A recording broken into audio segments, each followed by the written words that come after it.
After 8 cruises, I finally experienced cruising on a premier line. We recently sailed on a 7-night Eastern Caribbean cruise on the Celebrity Apex with stops in St. Kitts, the British Virgin Islands, and the Dominican Republic. What was our experience like?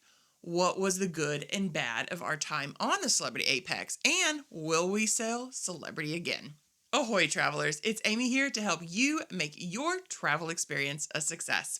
Well, normally I would make my cruise overview video a breakdown of the 5 things I really liked and 5 things I missed or thought needed some improvement. Now, I like to let cruisers know my thoughts on the good and bad of every cruise so that they can determine if that cruise and or ship is for them. At the end of this video, I will give you a short list of what my favorite and least favorite parts of my experience on the Celebrity Apex were, but overall, it would be hard to come up with anything truly lacking from our experience. Different, but not lacking. Now, we noticed a difference in our experience from the moment we walked through the terminal doors on embarkation day. The lines were almost non-existent, and to be fair, we did arrive early. We arrived around 10 a.m. for an 11 a.m. boarding time. We were taken right through security without any wait. At no point were we left to wander around, not sure where to go, as a staff member walked us from check-in to a waiting area. We were told that we would be Group 1 and would be boarding right after any premier guests or those with mobility issues who had already checked in. Someone from the staff came by a few times while we were waiting to check in with our group and let us know what to expect and how much longer we had to wait. This was a totally different experience than I'm used to. It felt a lot less like a bunch of cattle waiting to go through the sail barn. After making it on board, we headed to our room to gather our SeaPass cards and drop off our carry-on bags. Then we headed to our muster station to check in. This was super simple. We were asked if we'd watched the safety video, then our cards were scanned, and we were free to explore the ship. No waiting. Our first stop was the buffet to grab something to eat. We wanted to get there while the ship was still fairly empty and people were still getting on board. We were among the very first at the buffet. Loyal viewers will know that I am not a fan of buffets, both at sea or on land, so I usually avoid the buffet unless there really isn't another option. I will be talking more about this in a future video where I focus on the foods we ate on the Apex, but this is the best buffet experience I have had while at sea. Not only is it laid out well to mitigate lines, but the variety and quality of food was amazing. We ate there every day. Now, after lunch, we explored the main areas of the ship. For once, I had not watched any walkthrough videos since I had decided to book the cruise. I watched a walk-in video early on, but I hadn't in like over a year. So while I knew the basics of the ship's layout, I was excited to check out the public areas and see them for myself. The Apex has 16 decks. Well, it's 15 passenger decks since deck 13 doesn't exist, and 10 of those have cabins. It has 1,437 staterooms with space for up to 3,521 passengers. Public spaces include 4 main dining rooms, 4 included restaurants, 7 specialty restaurants, and 12 bars and lounges. Even with all of that available, this is the smallest ship I've sailed on despite being one of Celebrity's larger ships. Now, on the first port day, we docked right next to the Icon of the Seas, which we had seen off in the distance while sailing the day prior. Now, seeing these 2 ships side by side was something else. It really pointed out the difference between the 2. Now, the Apex looked so small compared to the Icon, and it was funny to think that currently those people that were on the Icon were paying more than those of us cruising on ships from the company's premier line. Now, the Apex has 7 decks with public spaces. Deck 2 includes the destination gateway, which is where guests exit the ship while at port. This was not only functional, but also beautiful. Never once did we have to wait in a long line, either leaving or getting on the ship. Deck 3 was one we spent a lot of time on, including the Martini Bar and 2 of the main dining rooms, the Normandy and Tuscan restaurants. There is also the Grand Plaza, but the lower level is really just an extension of the Martini Bar. And trust me, all that seating is needed, especially during the chandelier show. I'm going to be talking more about bars and lounges in a separate video, so be sure to check back for that. Also located on Deck 3 is the Camp at Sea area for kids. On our cruise, there were very few children. I think I saw one teenager and a few kids around 8 to 10 years old, maybe a dozen babies and toddlers. Even though we keep our cruises to the off season when school is in session, I'm used to a lot more kids running around than that. On Deck 4, you can find the other two main restaurants, the Cosmopolitan and Cypress restaurants. The lower level of the theater can be found on the front of the ship. Craft Social is also on Deck 4, and this is where you can find handcrafted drinks along with gourmet comfort food and plenty of TVs for your sports fix. The French specialty restaurant Le Grand Bistro, as well as the Eden restaurants, are both located on Deck 4 as well. Deck 5 is the last of the lower public decks. The top level of the theater can be found on 5, which includes the main entrance to the theater, known for being 360 degrees with a curving 20-foot tall, 110-foot wide LED screen that offers an immersive experience.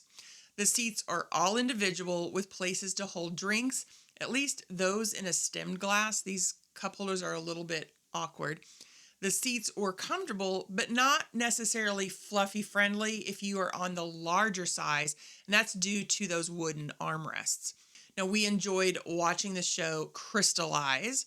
It was different from what I'm used to, but I have always wanted to see people do those acrobatics where they wrap themselves up in the ribbons and fabric and then fall and catch themselves.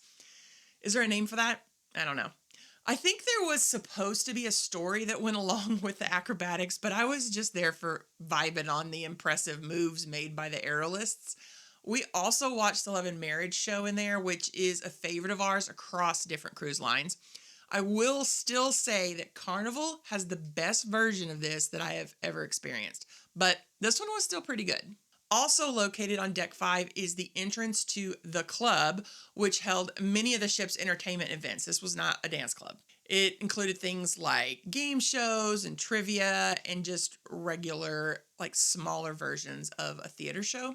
We went to several shows and games there, but my favorite was definitely the ABBA sing-along. The club had comfortable seating and a bar with bar waiters walking around getting drinks for those who wanted one. Now, Raw on 5, the Blue, the Eden Cafe, and Bar and Fine Cut Steakhouse can all also be found on Deck 5, as well as several shops.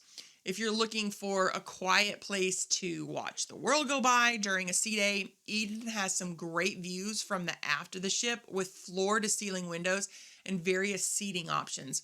It can be a great place to relax with a book or just look out at the sea.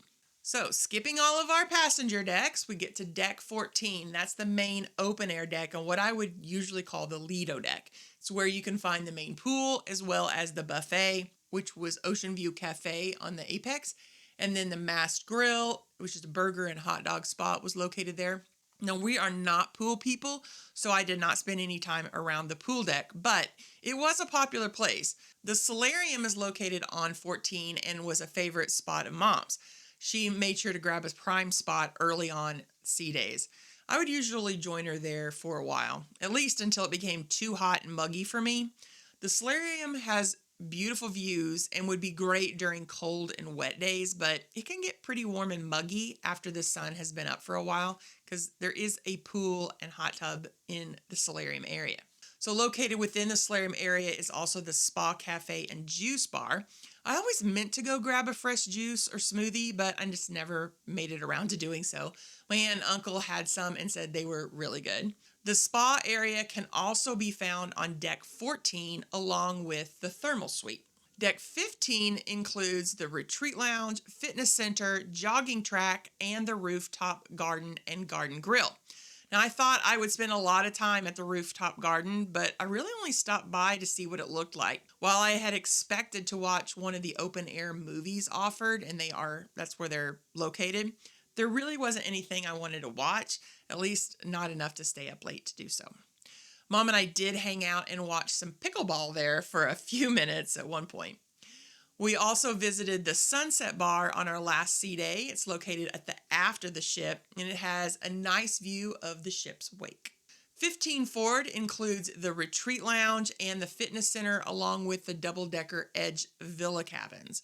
Deck 16 is basically an area for retreat guests, as the retreat sun deck and retreat pool bar are located on this top deck. Of course, I was not in the retreat, so I didn't get to see any of that firsthand. Now, the magic carpet would change which deck it would be located at based on the time of day and what it was being used for. We went in the magic carpet several times. I'll talk more about that on my video about the bars and lounges. Decks 6 to 12 are exclusively cabin decks. Our cabin was 9173, and that's an interior cabin located on deck 9 near the front of the ship and not far from those front elevators. This is a deluxe inside stateroom and our first interior cabin that included a couch. The cabin included plenty of storage, and while the closet had lots of hangers already provided, we did ask for a few extra just in case. I don't really know that we used them though. The one downside is that half of the hanging space has storage underneath, making it to where you can only really hang items that are short, so like shirts and like short skirts, things like that. Most of the items that Mom and I needed to hang were all long dresses or longer skirts, so that meant that we had less room than usual for our hanging clothes, but this would not be an issue for a husband and wife, because the husband could keep all of his shirts over there. The drawers were all soft close drawers, which I really think should be an industry standard for any new ship builds. There were 2 bedside tables with shelving and lamps. One of them also had 2 USB ports. It's unfortunate that while many newer ships are finally being built with USB ports, these are all USB-A ports, and many cruisers now need USB-C ports. I know I do, so I still had to bring a charging block for all my devices. Thankfully, the desk does have the perfect spot to plug in your devices. It wasn't quite big enough to keep all the cords out of the way. I think that's the point of it, but not my cords. It is much handier than the plugs that you're going to find on most ships, though. The room fridge came with drinks in it. We had our cabin steward remove them. He ended up putting it in the stool that was in the room, which was fine because we didn't use it for storage, but it did make the stool very heavy and hard to move around. So we ended up just kind of tucking it away and not using it again. The shower was nice and big, or at least for a cruise ship, it was big. The door was glass and it bowed out, and this gave more room to maneuver around when showering. Shampoo, conditioner, and body wash are provided. There is even a footstool to help us ladies shave our legs, and this one is at a good height. I think it was the Jubilee that had one, but it was barely off of the floor, so it really wasn't that helpful at all, at least not if you're tall. The wire rack designed to hold products was a little frustrating, as the gaps were so large that nothing would stand up straight and razors kept falling to the shower floor, but that's a small issue. One thing I really loved was the under the cabinet nightlight in the bathroom. You never needed to turn on the full lights when using the bathroom in the middle of the night. Now, we always bring battery operated tea lights to place in the bathroom for that purpose, but we didn't actually need them. All in all, this was one of my favorite cabins that I've been in on a cruise ship. The beds were comfortable, there was a reasonable amount of space, and we even got chocolates on our pillows every night. So with all this available, how did I spend my days, especially those sea days? Mornings would find me at Cafe El Baccio to grab a specialty coffee, an iced Americano with caramel and cream. I swear it was different every time they made it. I really just wanted a nice iced coffee or cold brew, but it seemed like everything was made with an espresso base. Regardless, it was good. And they also offered complimentary pastries. I would usually get a Nutella croissant and a pain chocolat. The area provided plenty of places to relax with a book while I enjoyed my breakfast. And I'm actually surprised that more people didn't come down and get coffee and a free or included pastry. Now, when I was finished, I would usually join Mom up in the solarium for a little bit, or at least until I got too hot, like I talked about earlier. It was a nice spot in the mornings, but as the sun got higher, the temperature went up, and with all the windows and the pool, it would start to get pretty humid in there. Lunch would find us at the buffet, which I really enjoyed. And like I said, that's probably going to be a surprise to any loyal viewers, and I will go into that more in a future video. Afternoons would usually be spent finding a place to read while grabbing a few cocktails. That could mean somewhere in Eden, the Grand Plaza area, but usually somewhere inside where there's AC. I'm not much for sitting out and baking in the sun, and by not much, I mean not at all. Evenings would usually find us at the Martini Bar prior to heading to one of the main dining rooms, and then heading to either the club or the theater depending upon what type of entertainment was available. So what do you usually do on a sea day? Are any of the things that I talked about things that you would do? If not, let me know. Well, now it is time to get to the good and bad of our cruise. And I'm saving the best for last. It was definitely the one thing that I wondered about the most prior to our cruise. So let's start with the bad, the negatives. Not that there really was that much that I would consider negative about this cruise. So one, there shouldn't be any cocktails that cost more than the premium drink package will cover. I don't think anyone purchasing a premium drink package, the highest package available, should ever need to worry about choosing a cocktail that's not included. However, almost every cocktail at the Eden Bar is over that $17 limit that comes with the premium drink package. Mom and I both tried one of them. They were not worth the $20-some and the extra cost that we paid for them, in my opinion. I just don't think that if you buy something that's called a premium drink package, the cocktails and beers should ever be more than what that top end cost is. Number two, this is probably the main downside. Smaller ships mean fewer entertainment options. This is the smallest ship I've ever cruised on, and I knew that would mean fewer options. I knew that it would. Now, while we always found something to do, there really wasn't a lot to choose from when it came to variety. We also found that there were often long wait times between the entertainment, unless you left one venue and went somewhere else. So, for example, one night we went to listen to a musical group in Eden, but once they were through, it was another hour before anyone else was scheduled to perform in Eden. So we just ended up leaving. As most people are aware, if you want to get a good seat in a venue on a cruise ship, you need to get there early and stay put. So if you plan to go from venue to venue throughout the evening, you're unlikely to get a good seat. You might not even be able to get a seat at all. Really, if we had left Eden and tried to go to the club to see whatever was going on there at the time, we'd been unlikely to find a seat at all. And if we did, it probably would have been way in the back and we wouldn't have actually been able to see what was going on anyway. But that's it. That's really the only negatives I had. So let's get to the good.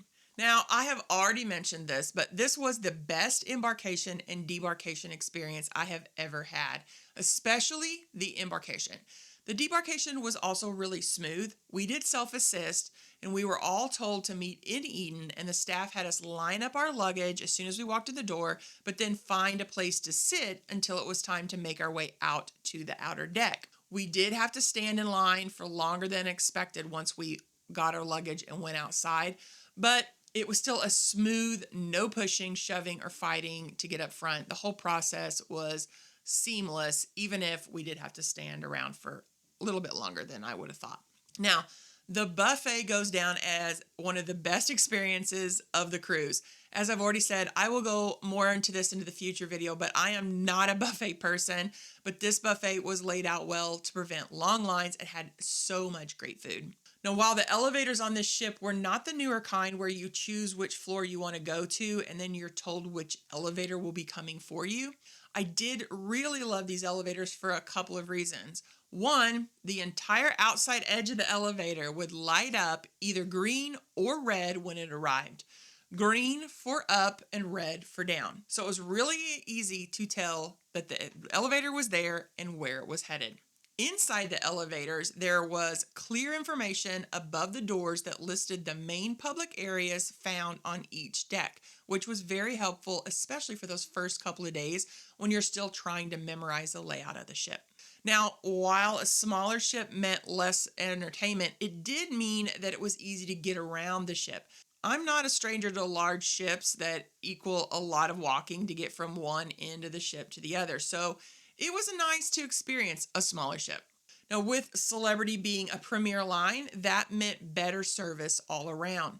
This isn't necessarily because the staff was friendlier, as I've had some great experiences on other cruise lines, but because the crew to passenger ratio was higher, there was just more crew available to assist passengers.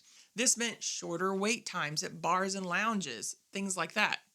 The Apex has space for up to 3,521 passengers, and they are served by 1,320 crew members. That's around a 2.6 to 1 ratio of passengers to crew. As a comparison, the Carnival Jubilee has a 3.7 to 1 ratio.